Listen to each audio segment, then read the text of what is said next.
Hi, this is Ryan Neal from the USA offices of Neal's Saddlery and Harness, CowBoy Sewing Machines, and High-Tech Sewing Machines. And today we're going to do another feature video on our CowBoy OUTLAW hand crank sewing machine. Previously in other videos we had shown the machine sewing through a couple layers of approximately 8 to 10 ounce saddle skirting leather or tooling leather.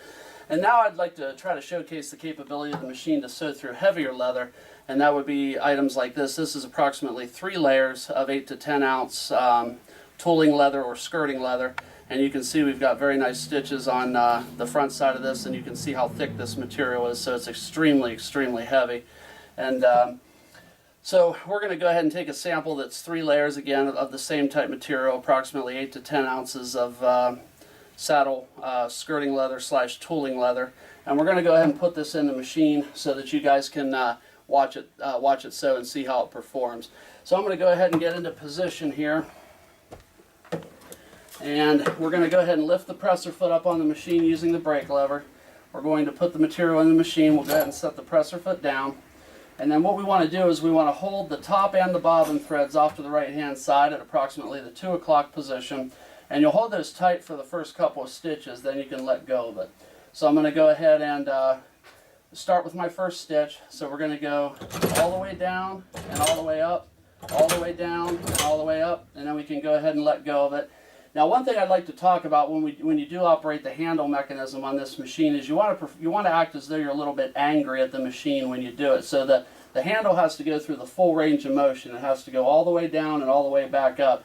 If the handle doesn't go all the way down and all the way up, then the machine will have a tendency to want to bind up. And if that happens, unfortunately, you just have to clear the clog and then restart your project. But it's very important that it go through the full range of motion, so all the way down and all the way up. And you do want to do that with a little bit of authority. So, okay, so we're going to continue along this piece.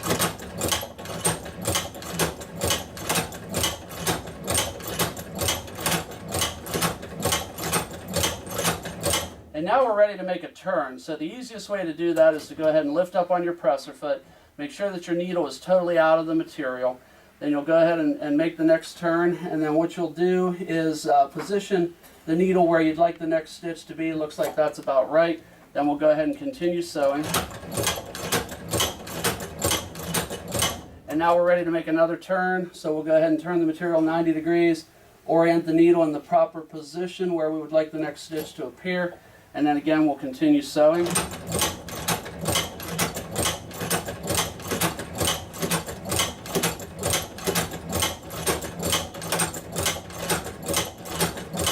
And again, we'll make another 90-degree turn and position the needle where we would like it to go for the next stitch, and then continue sewing.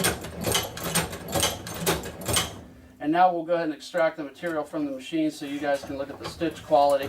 So when you do extract the material from the machine, you can rotate the handle up and down just a little bit, and that allows the thread take-up lever to produce some slack so that you can extract the material from the machine. We'll go ahead and trim our threads here.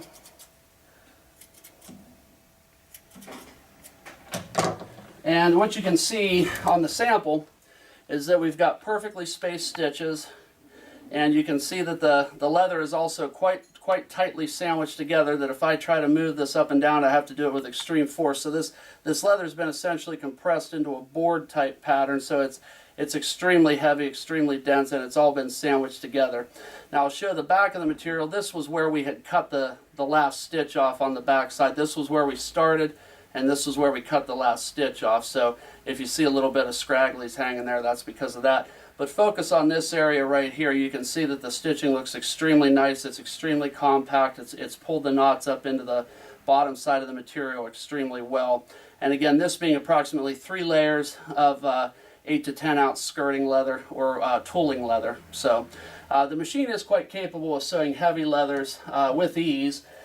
And the design of the machine is such that it is extremely efficient. And again, if you're in a low power application or no power application, or if you need a portable application for this machine, it works extremely well. For instance, if you were going to rodeos and doing repair work off the tailgate of your truck or whatnot, this machine would make an ideal choice for that purpose. So if you have any additional questions on this machine, please feel free to call me directly. My name is Ryan Neal from the USA offices of Neal's Saddlery and Harness, CowBoy Sewing Machines, and High-Tech Sewing Machines.